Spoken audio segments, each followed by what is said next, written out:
Then everyone's like, yo, is that a Yamaha Raider? No, it's a Honda, dude. It's a Honda, dude.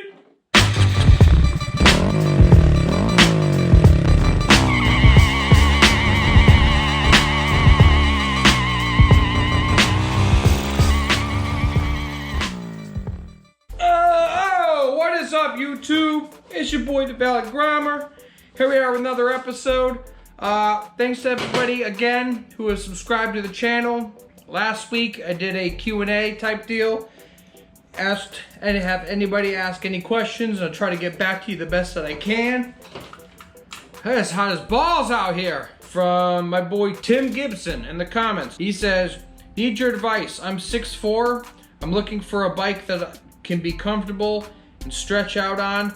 Is the Fury good for tall riders? Will I need to have an extended forward controls? Thanks for any input. Love the channel. Well, I love you subscribing. It's 6'4". You're a freaking tall ass dude. You're freaking tall. Yeah, so for tall riders, the Fury is fantastic. It's very thin, slim line. I'm 5'10".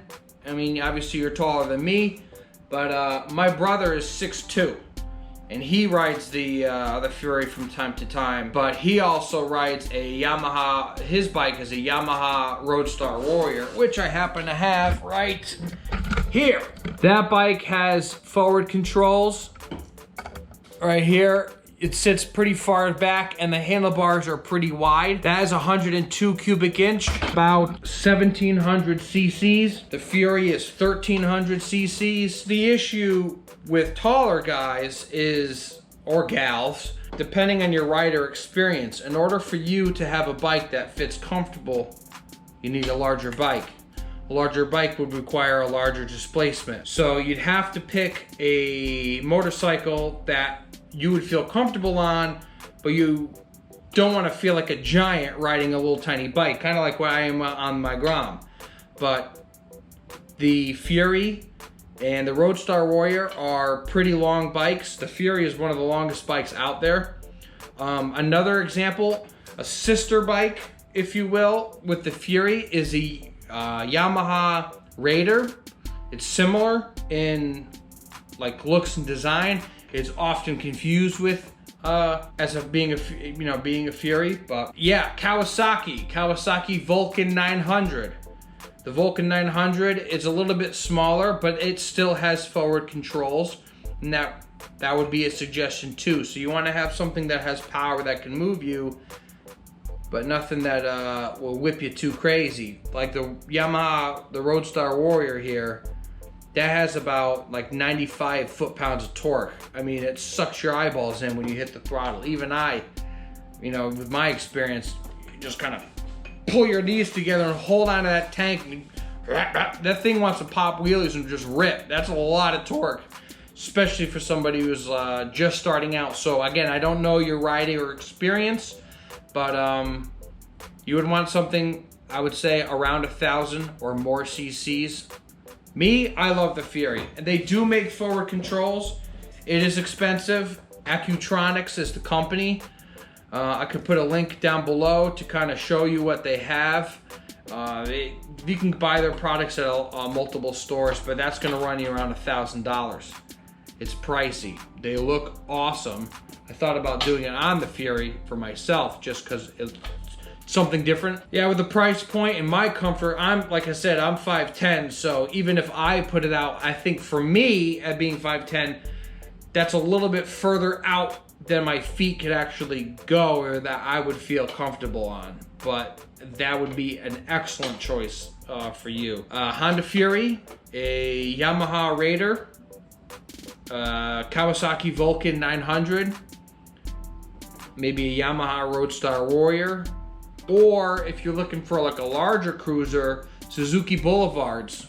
If you have a Suzuki dealer near you, a Suzuki Boulevard is a nice bike. It's heavy. They have higher, higher displacement bikes, and that might be comfortable for you too. And I'm sure most of the companies will have forward controls. But if you were looking in that kind of route, you can definitely go online and take a search just to see. But to confirm, the Fury is also good. I'm biased because I love Hondas, but they also have forward controls for you. So you might want to take that route, Tim. But again, thanks, Tim. I appreciate your question. We have another one here. Got no signal in this garage. I gotta get signal and come back. Okay, Con Cookie's got a two-parter for me. Let's see what he says. I got two for you. Got any advice for people who want to start their own motorcycle channel? And two, why do you think the Fury is not more well known? Obviously, he says he's been riding one for a while, and people are always shocked to find out the fact the bike exists. That is a really good question, Con Cookie. That is a very good question. I run into the same thing. A lot of people love the Fury design. I love the Fury design, right? Honda's approach was like, let's get a chopper bike and make it very simplistic and minimalize it. The Fury has been out since 2010. It has not changed since 2010, except for colors. And obviously they have an ABS version. But in 2010, at the height of Orange County Choppers and Jesse James West Coast Customs, when the chopper shows were on TV, the Fury was brought out of that. It's Honda's response to the market about coming up with a bike people love or people want. And they did a fantastic job with that. Honda's one of the very few companies, not few, but Honda's one of the companies that they actually listen to actual riders and people, and they have an input, and they create a motorcycle for that said market. Like the Mini Moto series, the Honda Groms, the Trail one, the CT70s way back in the 70s. Now they brought it back. They have the Trail 125. They've got the Monkey. Those are for starting beginner bikes for riders, and they have all the way up to the top. But all the time, people are like, what? That's a Honda? That's a Honda? Yeah, that's a Honda, dude. Fuck. Whoops. It's better than every freaking Harley out there. In my opinion, they're sleek, they're fast, they're incredibly nimble. People say, oh, the Fury is slow. You tell me that the Fury is slow, you're not riding it right. They have a rev limiter at 100 miles an hour, but whatever. A to B real quick. I'm riding around 100 all the time, all around the highways and whatnot. Then everyone's like, yo, is that a Yamaha Raider? No, it's a Honda, dude. It's a Honda, dude. All the time. It blows my mind too. The bike has been around for 12 years. 12 years and people are still shocked about it. But that's kind of cool in our own way too, because they're rare. You could just go to a dealership and buy one, but people don't buy them. I don't understand. And that a lot of traffic, a lot of subscribers actually came to my channel through the Fury videos that I'm doing, because I'm not gonna say that's a little niche section for motorcycles, but it's definitely extremely unique. And people are like, oh, the biggest thing all the time. Oh, with the rake, it's so far out, dude. How are you gonna be able to like turn? You're gonna take like big turns. I don't give two shit. Then you get on the thing, it turns on a dime. Might as well be a zero turn, dude. A zero turn. Anybody else who's looking to get one, you gotta get one. Are they great bikes for beginners? I don't know. You should ride a little bit more, so you get appreciate smaller displacements before you go to something a lot bigger. Again, if you're a tall dude, you can't really do that option, but the Fury is perfect.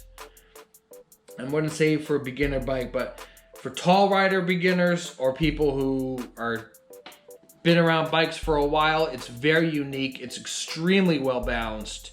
I have a blast on it. I could just dip that bike in any corner, scrape pegs, right? That's what you're all about. Scraping pegs, whipping it, dude.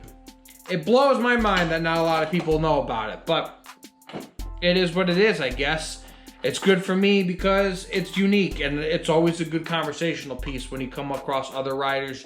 You go to bike meets and stuff like that. It's really cool, and I think everybody should have one. Everybody should at least ride one. Know what they're out there, because it looks unique, but it also rides unique. It's incredibly light for being what it is. And I do plan on actually changing out the forks and getting an extra couple inches out of it to rake it out even longer with an 8-degree triple tree. But he also asks, same question too, any advice for starting a YouTube channel? Ain't nothing to it but to do it. I've always wanted to start one. You can use simple products. There's simple like free software and things like that that you can download. I do all of my stuff on a MacBook, and Apple has a program called iMovie. That's mainly what I use. It's free. It comes with the computer. You can even do iMovie on your phone. GoPro, if you buy a GoPro, they also have video editing on there that's very intuitive. It's very easy to use, and there's tons of loads of places online that you can go and people can give you advice or teach you how to use the program, but they have tutorials too that you could also do. I love making the videos. I tinker around and do stuff. Like the CRF, okay? I'm doing another series soon on the CRF. I have tons of footage, but it's a lot different than the walkthroughs of me bringing the camera. I'm bringing the camera around, but I'm not gonna be doing these little editing things. It's sort of gonna be like a series where you can sit back. You wanna have something that people wanna watch too. I know there's a lot of guys online, they're like, yep, today we're working on my Honda. It's a 2015, and we're gonna do an oil change today. And these are the steps. You just, what's up? We're doing an oil change. Bam, we got this Honda. Go, go, go. You gotta be charismatic. You gotta have quality. You gotta have character. You gotta get involved. You're gonna wanna help people. You gotta wanna be yourself in front of a camera. I'm like talking to you. You're not even here, but I'm talking to you. You see me, I see a camera, but then you see the video that's like I'm looking at you, you know? Hey, oh, hey, where you looking? Hey. Yeah. You just start, dude. I would definitely get a GoPro. The GoPro 7 is the one that I use. I prefer that on my helmet setup. Hold on. Yeah. Woo, it's hot as balls in here. All right, the GoPro 7, this is my crazy rig. But on the helmet, you have my mic piece, and that plugs in the left-hand side, and that's also where the other ports are. So it makes it a little bit easier to have my camera set up like that. The other GoPros, like the 10 or something, it's on the bottom or on the opposite side, and it gets hard, but the layout of the 7, it's a little bit easier to gain access to switch things around and have a setup on your helmet. But also the 7 was the first camera GoPro that has the motion camera, so if I'm moving like this, it films it, kind of cuts out the vibrations so you have a better viewing. Motion Pro, I think that's what they call it. I can't remember. Yeah, and now that the 10's out, the 7s are super cheap. I even thought about getting like a 4 or a 5, something that's like 1080 that I can keep on the bars. So when I'm riding and you can see my view, but then I could switch to the view where you're seeing me, just to give a little bit extra dynamic look to the channel and to what you see on the screen, right? Best advice, get a camera, use free software products that are out there. If you don't know, they've got tutorials. Be yourself, you know, find something that you want to do and kind of stick to it. My earlier videos, garbage. It wasn't until I got the Fury and I started feeling out my layout, trial and error, different movie. You watch my old stuff, even I cringe. You watch my old stuff, they seem boring to me. And then I'm slowly like finding my path, my algorithm that I want to make happen, but that all comes naturally. Just grab a camera, ain't nothing to it but to do it, dude. Just start filming and doing little things here and there, and before long you'll pick it up quick. You know, I don't expect to be this, you know, have YouTube pay my mortgage or something like that. I'm not even worried about that. I'm having fun. I hope you guys have fun. I want to make videos that people want to watch, because I love entertaining people, and that's my drive. And the best thing in the world are motorcycles. I've been on one since I was 5. I'm 32. Gonna be 33 in December. Do the math. That's a long time riding. On-road, off-road, ATVs, quads, you name it. If it's got a motor on it, man, I want to whip it. I want to whip it. Psh, whip it good. Who the hell wants to walk around? Like, come on. Motors, like cars. All right, cars are cool, dude. I'm a Honda guy. My dream car would be have a like an 2005 Honda S2000. If I get one, yeah, I'll be doing little videos like on that too. I love Hondas. Everything I ride is Hondas. I ride plenty of other bikes before. I just prefer a great product, turnkey. It's gonna go, no issue.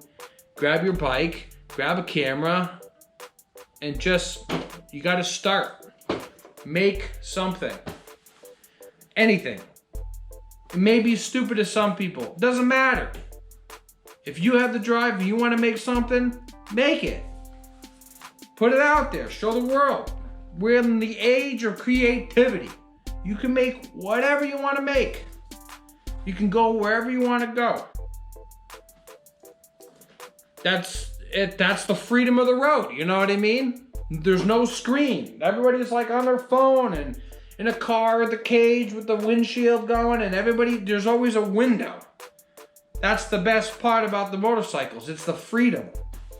There's nothing in front of you except the world. And you just start ripping around on it and having fun. That's what I would say. That would be my advice. Question we got here is from Reed Speed. Reed Speed. Yo, VG, what's the story with plasma ignition coils? Can they be run on injection bikes like a Grom? What I do know is that they require a higher voltage frequency, such as like a larger battery. When it comes to the plasma, because they use more electricity, you're gonna need an extra way of delivering that power. Usually what you would have to use would be like a capacitor.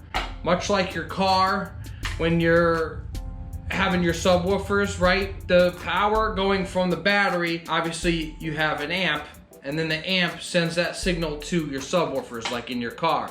What would happen is, as the subwoofers are drawing power, sometimes you'll have the effect where the headlights start to dim. They dim out. What you would need to use instead, so that the amp isn't drawing so much power, is right before you use the amp, between the amp and the battery, you would get a capacitor.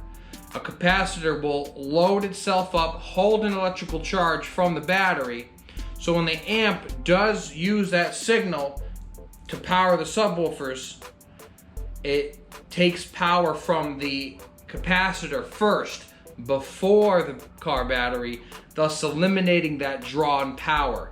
Same as for your plasma ignition coils.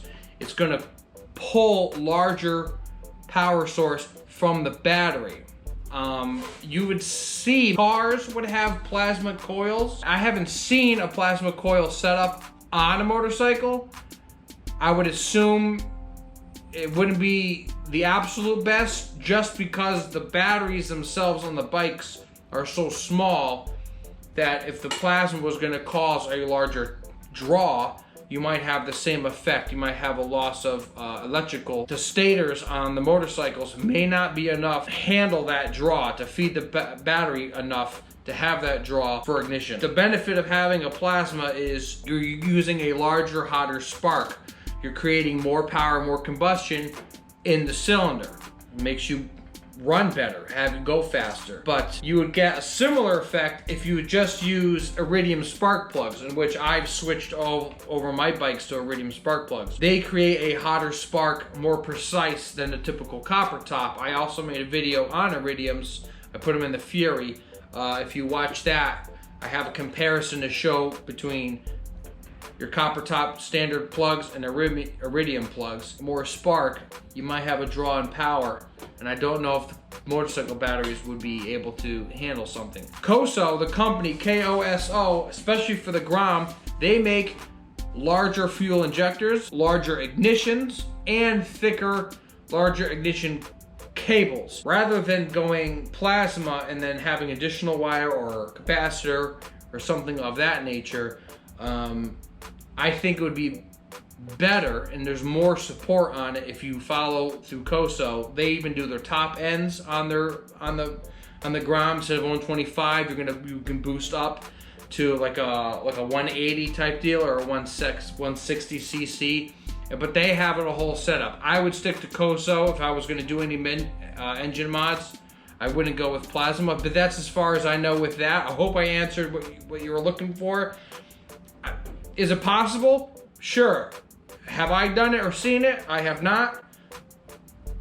But, you know, it's up to you if you want to try to go that route. I don't know of any other technical support that you can reach out to somebody or a forum. Maybe you check the Grom forums. They might have somebody out there might have done something. I haven't seen that, but yeah. But I appreciate your question, so thank you for that. I'm gonna have to call the video that because nobody else really said anything. What else can I do?